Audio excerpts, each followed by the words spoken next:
What's poppin', players? Welcome back to a 2-penny games review. This time, Senua's Saga Hellblade 2. I am your host, Tavin Bothel, here with my co-host and lead reviewer. Say hello to the people, Connor Elliott. Lead reviewer and fresh off the game as about 3 hours ago. You beat it today? I did. You did. Did you start it today? No, I started it on late at night on Friday. Okay. And then it was from there a Sunday session. Yeah. And then I just cleaned it up today. Oh, okay. It's a short game. Oh, yeah. Very short game. Yeah, well, and that's kind of been like a topic of debate because, you know, people are like, oh, it's like only like 5 hours long. There's a video circulating that's like 5.5 hours long of the full game and stuff, gameplay and all that. How many hours did it take you to beat? You know, the problem is that I used the Xbox app. And I don't know if you experienced this, but it doesn't keep track of my time in some games. So It's still, I played like at least 2.5 hours, or 3 hours really, on my second session. Okay. And it was saying I had 0.9 hours in the game. And it's still saying that. Oh. So I predict it's around the average. I skipped over some of the optional content. Okay. And so it's probably more around the stated hours it takes to complete, which is 6. Maybe 5, a little more than 5.5. Short game. Yeah. But it's a game that would drag on more than I would think it would. Oh, wow. It didn't seem even with like its it was 6 time. hours. Well, let's go ahead and get into it, my friend. Go ahead with your full review of Senua's Saga Hellblade 2. Well, Senua's Saga Hellblade 2 is an all-right game. Oh. Right out the gate. If you know about Hellblade, you know it looks beautiful. The first one specifically looks very, very nice. This one, even more so. It is one of the best-looking games that is on the market right now, which makes sense because it took about 5 years since the first one to make, and unfortunately, it seems to be the technical aspects that are the biggest draw of Hellblade once again. I just played the first one in preparation for this game, and one of the things I found lacking was the combat system. Very, very simplistic. It would change things up crazily, besides enemy variants, giving you multiple ones at the same time to fight. This second game does away completely with that. And so you're fighting one enemy at every single combat encounter at a time. Now, they made them more interesting to fight. You know, they're the same, varieties. You got your heavy guy, your shield guy, your kind of maniac with a knife, and then your typical sword users. But they all generally base around the same style of combat, which is to do pretty unforgiving dodges. Well, I say unforgiving because you don't dodge large distances, but it does the job right. Parrying, which is actually pretty tight. It's a parry system that even though it seems simple, it's hard to nail down right. Even sometimes I thought I would hit that parry perfectly. I did not, in fact, hit it perfectly, and I just blocked it. So would you say it's a good parry system or not?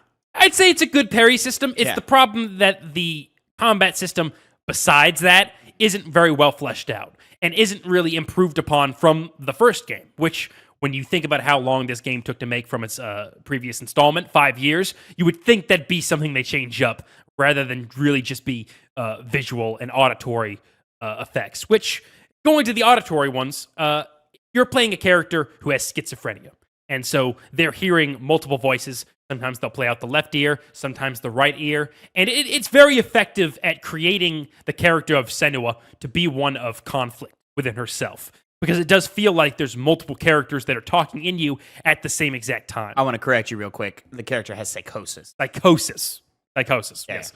I'm not a medical expert, as you can tell. Yeah. But it's a strong theme of the game, overcoming that, living with that, because it doesn't try to do the cop-out of, you find the cure in the first game and it's solved. But it's about finding yourself and dealing with it. Hellblade 2 continues to do that, which makes sense thematically when it's a constant struggle and you're not all of a sudden just going to cast off its shackles, but you're retreading already tread ground. And when you're talking about a game that doesn't have many great improvements, it really is felt. There's a lot of moments in this game where you're just walking over and over and over again. Walking simulator is a good way to describe it, because something like Death Stranding is one where you walk, but you do a lot of things while you're walking. Not in Hellblade 2. You're just walking to get to the next point, which can work at times when you're having that inner conflict that Senua's always dealing with, hearing the voices give their own opinions of things, sometimes making you second guess, what Senua is going to act like in regards to characters that she meets in the world, which is another vast, change from this game where it's not an isolationist story. It's one where there are characters that pop up here and there, and they're performed well, like Senua herself. And the plot itself is it's pretty interesting to go along with the visuals. You're fighting giants, and it really does create this somewhat horror vibe. But unfortunately, it doesn't really lead into that from a gameplay perspective, with a lot of the interactions with these scary figures being streamlined, dodging area of attacks that you just have to get from point A to point B to avoid, running through a pretty simple maze, not even a maze, a simple level to try and get away from the threat that's chasing you. So it doesn't really do anything from a gameplay perspective to make that interesting. And so through much of your runtime, you're going to be just, walking a ton from point A to point B, listening to voices, coming up across a combat encounter, which is really just throwing enemy after enemy after enemy at you over and over again, which when you're only dealing with one at a time, gets like you're kind of hammering nails. Something that kind of makes that a bit better is the motion capture is very visceral. When she's in combat, she seems like Senua's fighting for her life. She's, putting it all into the sword stroke and then typically just getting tacked from behind and having to, shift your focus onto that new enemy. And it all makes the moments feel really dirty and grimy. And that's where the graphics really come back in to help give you a sense of just your character going through hell, trying to achieve her goal, which is pretty simplistic in this game. It's trying to save people, which kind of is a weird juxtaposition from her last character, her position in the last game, where you don't really see that side to her, and all of a sudden she's caring about people, and that's really, really important to her. Like, not only just as important to her, but just as a general humanity thing. But, it makes Senua likable that she's dealing with all of these, personal problems, and yet her main goal is to help others, particularly because of her own experiences, and it making her appreciate the light at the end of the tunnel. Themes are very heavy with this, coming in from the last one. And unfortunately, like the graphics and like the auditory experience the game provides, that's really all you're dealing with. There's puzzles in the game. They're very similar, almost the exact same, actually, from how the first game did it, which I keep bringing up the first game because it's disappointing to know a game that came out years ago didn't really improve upon itself when there was improvement to be made. And you just kind of rehashed the same exact ground once again. The puzzles are very simple. You'll come up against some kind of barrier, a symbol will form on that barrier, and you have to find real-world examples of those symbols to match up with your line of focus to unlock parts of the door. And you do that less so than you did in the first game, which is nice because it just made you do it over and over and over again in the original one. This one, it's used a lot more sparingly, but you're still kind of left thinking, this is the kind of puzzle you have to offer me? It changes it up when you get your ball and you have to put the ball in the spot, and you have to get the other two, and then you move on. And it tries to, in the pursuit of these puzzle items to progress, it does some nice visual, changes, alterations in game. But once again, it's all very surface level. It's nice to look at. You appreciate it, especially from an artistic standpoint, as someone who talks about this kind of stuff consistently on this podcast. Yeah. You, in tandem with the story that kind of came out of possibly the studio getting closed, you really want them to continue because they are visionaries. They have an artistic desire that they're expressing. And I'm always a big fan of that kind of stuff, even if the product itself isn't the most directed, isn't the most, isn't focused on providing you a fun gameplay experience. It's feeds too much into the art, where I kept thinking of the Order 1886 while I was playing this game. Oh, no. I think this is way better than the Order 1886. Yeah. On combat alone, due to the visceral nature of it, makes it where it's not only entertaining to watch at multiple points, but as bland as the combat is, it does have a flow to it. So you are, getting in the groove of, I'm going to, look badass while taking out this Draugr. But ultimately, not much substance to be had there. Okay. The first question I have is, okay, so like gameplay, it's not really offering a whole lot. It's beautiful in its visuals, and it's visceral in its sort of production and presentation of it all. Is the narrative good? because you seem to enjoy the thematic elements of it, even though it retreads what happened in the first game. But like, was this a good story narrative? Like, did you enjoy the ride that you go through with Senua? Because that was a praise of the first one. Yeah, I like the spectacle, especially. But Yeah. like I was mentioning earlier, the giants are very cool. They're very intimidating. Beyond that, going back to another point, you're constantly walking and you're hearing your own voices in your head. Yeah. It could have spent more of that time with the characters you meet and with the narrative itself rather than the internal struggle that Senua's already going on, especially when you just had that in your last game. It didn't expand in the proper directions with its narrative, but it was interesting. It wasn't the most unpredictable thing. You kind of saw where things were coming as they happened. So it's not like a really big draw of the game, though it's not a detriment while you're playing it. I really would have done more with more interactions with the characters you meet rather than just being in Senua's head, since you just had that. So not much I can say to, I can't really praise it all that much, but I'm not going to sit here and deride it. Okay. Well, it's kind of part of the issue, is because when you have this kind of game that's very visually pretty and narrative focused, outside of your own main character, when you don't have much to explore, it can kind of it left me lacking after all was said and done. Well, then my next question into that is like, coming off of the first one, you went and played the first one as homework for this win. So thank you for that. But like, did you feel like we needed this experience again, or is it just that you were just hoping that they would do more with it? Well, I kind of wish they did more with it. Yeah. Really just that, because they did go in a different direction than what the first game did, and it was one that was very welcome. It felt different. It had a different kind of energy than when I was playing the first game. It's just, once again, these things aren't enough to carry the game and elevate the game as a whole. You're really just saying, yeah, that part was, nice. That part was better than the first one. Because I'm comparing it a lot to the first one. It's better than the first one. The narrative, I think, is more, interesting. Even though you have a less of a focus on Senua's journey. Though it is very much a focus in this game. Yeah. And she has a lot of development going forward. But it really just doesn't make you want that next narrative beat. You're really just going through the scenarios that the game puts you in rather than trying to uncover, what makes the Norse named character that I can't remember because they're Norse named work. Yeah.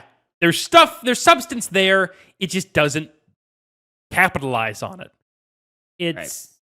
It's pretty disappointing overall. Wow. Though the game itself isn't bad. Okay. All right. Yeah. I got you.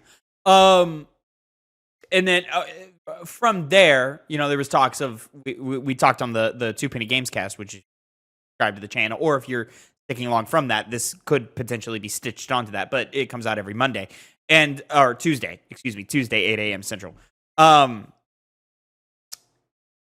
We talked about the possible future of Ninja Theory, because that seems to be kind of up in the air after recent events at Xbox. Xbox acquiring Ninja Theory, them working on this game, it being announced same time as the Xbox Series X got announced.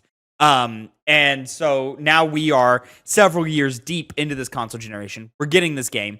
Like, is an all right worth it? Like, do you think whatever comes next is going to keep this studio going, or are we seeing the signs on the wall early here? Well, it depends. First of all, on three things, really. It depends on Microsoft's response to it. Yeah. As we know, publishers like that can be very, very finicky in terms of what they expect the game to do, on what direction the game is going to even take.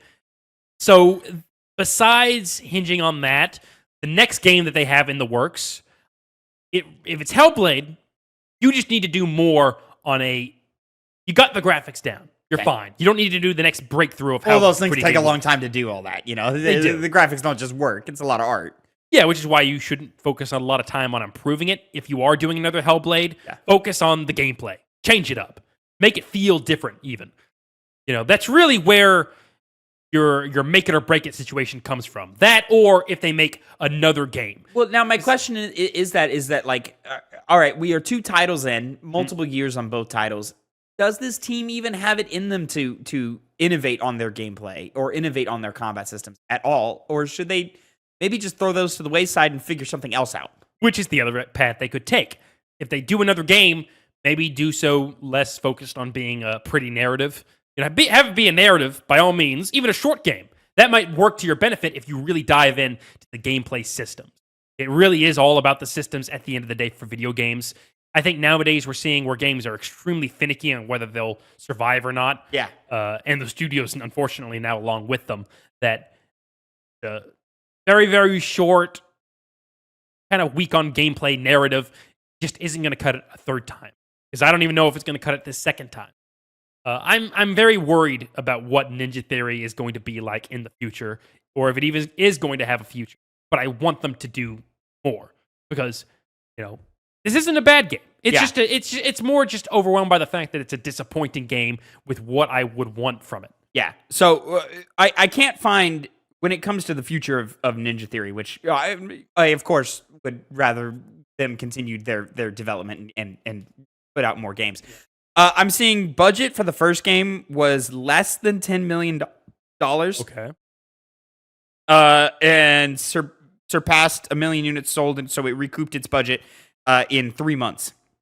That was the first game. Damn. Okay. Maybe the second one, but also Game Pass being an issue here. I mean, 5 years of development, yes, but it is a smaller team making a smaller scoped thing. So, like, ideally, the budget on this game shouldn't be too crazy inflated. So maybe it's just a matter of like the output or the profit that they make off of this is good for the budget that's going into it. I hope so. I really do. Because, despite my, not highest praise on this game, I respect gaming as an art. And that's clearly what they're pursuing. And I've always been a big fan of continuing to fund the arts. Yeah. And so I hope that's a nice kind of excuse they have. Well, did you buy this game or did you download it through Game Pass? Game Pass, because I still had it. There you go. Hey, that's a criticism of Game Pass. More so than... criticism of your character as well, because you don't go buy the fucking $50 video game. Oh, no, it's full price, isn't it? $50, no. Is it 50? Yeah. Oh, okay. Which still, when you're offering a, not really improved upon from the first game in terms of gameplay, 5-6 hour long game. Yeah. Not much reason to go back to it. Tall task. Yeah. Tall ask. Yeah. I'm not looking forward now to playing this on our game club, just because it's not a game that requires two. It's a one and done type game. And, I hope, as you were saying before, they're able to work around any kind of closure due to the way the game is made. Because there's substance with this team, clearly, and there's substance with this game. Even if it's not exactly the ones that would propel it ahead of the curve. Yeah. Okay. Well, ladies and gentlemen, that is your review for Senua Saga Hellblade 2. Thank you so much for watching and listening. Let us know down in the comments how you felt about the game, if you played the game, if you're going to play the game. And Connor, thank you so much for joining me. Thank you so much for playing Hellblade 2. I know it's not necessarily your type of video game, but I was happy to play it. Hey, if they come up with another one, even if it's the same kind of gameplay, and I'm like, they should have done something different, I'll still play it. That's a level of praise. Yeah. So it's got to flow, guys. It's got to flow. It's got to flow. You can attach yourself to something. There's fun? At times, yeah. Oh, okay. Look at that. Anyways, until next time, have a great time. Make sure you like, subscribe, and follow for more socials, all in the description down below. And until next time, Connor, say goodbye to the people. Goodbye and have a great day, night.